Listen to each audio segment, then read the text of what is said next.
Welcome to the Sportsman's Voice Roundup, your weekly look at conservation and sporting community news happening across the nation and on the Hill. Thanks for tuning in. This is the TSV Roundup. Welcome back, folks, to another weekly edition of the Sportsman's Voice Roundup for the week of November 11th, 2024. Short one in store for you this week here, folks. A lot of information thrown at you here in the lead up to Election Day 2024. We did do post election special coverage of Colorado, Prop 127, and then Amendment 2 in Florida. Both great victories. So for the EPUB, if you're getting it, you're seeing that coverage again. And then obviously the lead story there leading you back to the podcast coverage of those items. So we invite you, if you haven't, go back and listen to all that coverage there. And a couple of quick articles for you on this abbreviated special Veterans Day week, honoring those who have served on Veterans Day, and then Great Plains State urge hunters to have deer tested for CWD. Let's start with that. This from Jake Gould.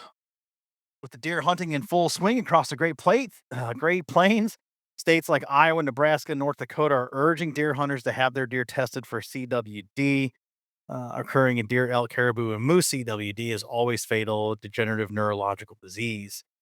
States like Iowa, Nebraska, North Dakota, among many others, are urging hunters to have their harvest tested.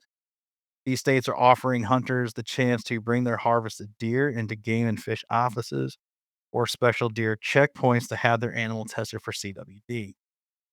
Last year, the Iowa Department of Natural Resources added 8 counties to their CWD positive list, bringing the total number of counties with CWD positive deer to 23. The testing of harvested deer in Iowa is available in each county by contacting the local DNR wildlife staff. In the Cornhusker State, Nebraska Game and Parks Commission encourages hunters to bring their harvested deer to an in-person checkpoint during their firearms season. There are 6 different deer management units that Nebraska Game and Parks Commission is urging hunters to have deer tested. They are looking to collect 230 to 300 samples from these management zones. North Dakota Game and Fish Department is continuing their hunter harvested surveillance program by sampling deer from CWD units. North Dakota is encouraging hunters to drop off their harvested deer at special collection locations or bring them to a game and fish office. North Dakota is also offers a self-sampling kit that hunters can use instead of dropping off their deer. And finally, honoring those who have served on Veterans Day by yours truly. The article here that I bring to you guys this week in honor of Veterans Day and tying in some of our issues. One issue that we've covered in the past is those discounted and free licenses, but a little different take on this, especially from the veterans' point of view. So I'll bring this to you. Veterans Day celebrates and acknowledges active duty retired and separated veterans for their service to our great country. Myself, as an active duty vet, the outdoors plays an important role in my life, and it does so for the lives of many other of my fellow veterans.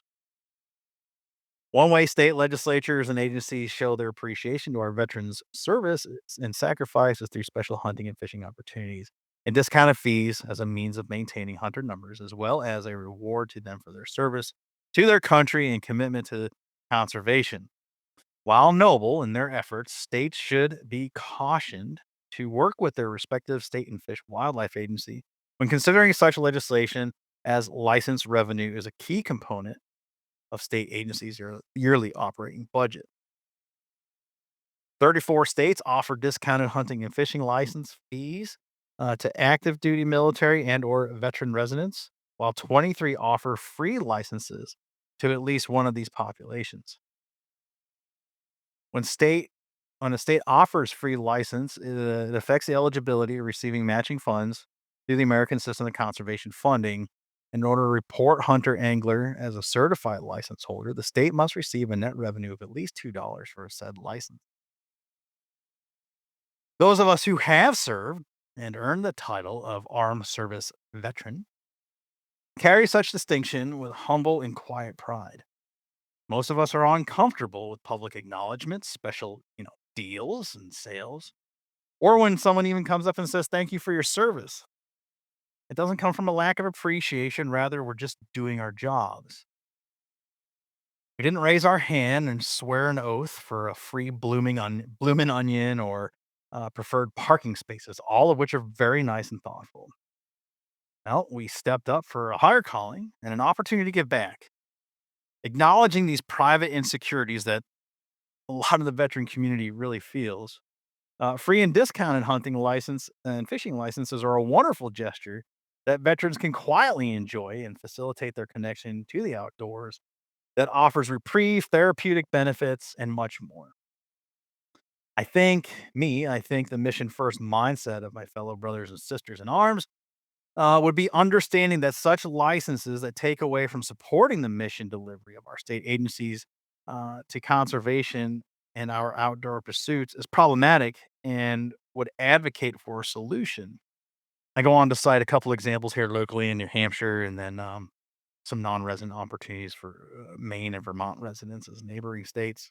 But, to finish, it is in the best interest and the spirit of the sporting community to ensure that the use of our nation's natural resources comes at a reduced cost to our veterans and active duty military personnel.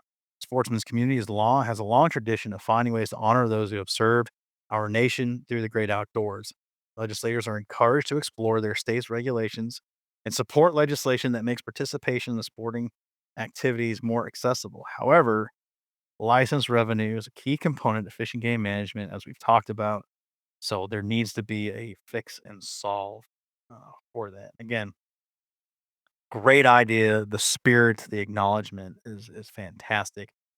We just don't want to take away from that because ultimately, if you're depriving the agency, then in the long run, the well intended acknowledgement to this particular group and maybe others would take away from that enjoyment and down the road there once it's all added up. But anyway, I hope those of you that have served are serving and are hearing this. I wish you a happy Veterans Day from one veteran to another. If you are a legislator, you're thinking about championing such an initiative in your state, and you need help with crafting language to reimburse so that all interests can be satisfied and we can do great things for great folks. We certainly stand to be a resource and can help and have model language that has been replicated throughout the country. That's it. Like I told y'all, short but sweet show. Still basking in the glow of those big victories in Colorado, in Florida. Again, still really enjoying that one, as I think our community should. Uh, not closing our eyes to the work we have ahead of us, but again, there was a lot of hard work put into this, um, and we should enjoy it. Go back, check out the podcast from the last couple of weeks. More in depth coverage there and explanations if you missed any of it, and encourage you to sign up. Congressionalsportsman.org. Sign up for free for the weekly EPUB, the print complement to this program. Next week, while I'm looking for it, I do encourage you to go back to our last feature presentation, recap of the Wine, Wheels, and Wildlife program down at Richard Childress's winery. Some pretty fun, lighthearted interviews there from all sorts of folks in the outdoor industry: Kevin Van Dam, Eva Shockey, Rob Keck, so many more. Johnny Morris. And you guys can check that out. Coming up on the 21st, we're going to talk wild game for a Thanksgiving dinner. Got Chef Josh, old friend, coming in, and Jesse Griffiths of Meat Eater notoriety and his wild game books and so much more. His resume is deep, but we have a great conversation around the bird, and then we kind of go off a little bit, but a a fun one upcoming here on the 21st. Next week, we're in Baton Rouge, Louisiana for our NASC summit. So, a recap of the summit to come December 5th. And then we're going to bring you some gifts for the sportsmen and women in your life, rounding out the year.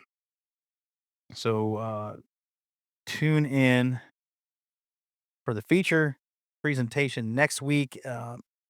May or may not have a weekly roundup, just due to the travel and the busyness of our schedule while we're down at NASC. But never fear, there'll be full recap and coverage of any of the news of the day as well as the event coming up. That officially is it. All of it's done. Don't forget, if you guys got in on the Pop for Conservation raffle, the winners are now posted. So if you've not been on that and you got into that, do go ahead and check out the winning numbers there. That's available to you. And I'll do. Have a great rest of your week and weekend. The rut is on. The rut is on. I can officially report from the field or the forest of New Hampshire. The chase is on. They're seeking. They're fighting. Um, it's a good time to be in the woods if you can. So good luck to y'all. Be safe. Put that orange on, even if it's not required in your state. Deer can't see it anyway, so better to be safe than sorry there. All right, we'll see you guys next time next week, and safe travels to everybody coming to NASC. We will see you in Baton Rouge and look forward to bringing that coverage to you in a couple weeks. So long. Thanks for joining us on this edition of the Sportsman's Voice podcast. Ladies and gentlemen, your support is crucial, and you can help us out right now by leaving a review, filling in those 5 stars where available, sharing this episode with friends and family, and engaging with us socially. CSF can be found on Facebook, Instagram, and X, formerly known as Twitter. Together, we can protect the outdoor sports we love and continue to keep you informed wherever you are. That's it for this week. Until next time, we'll see you later.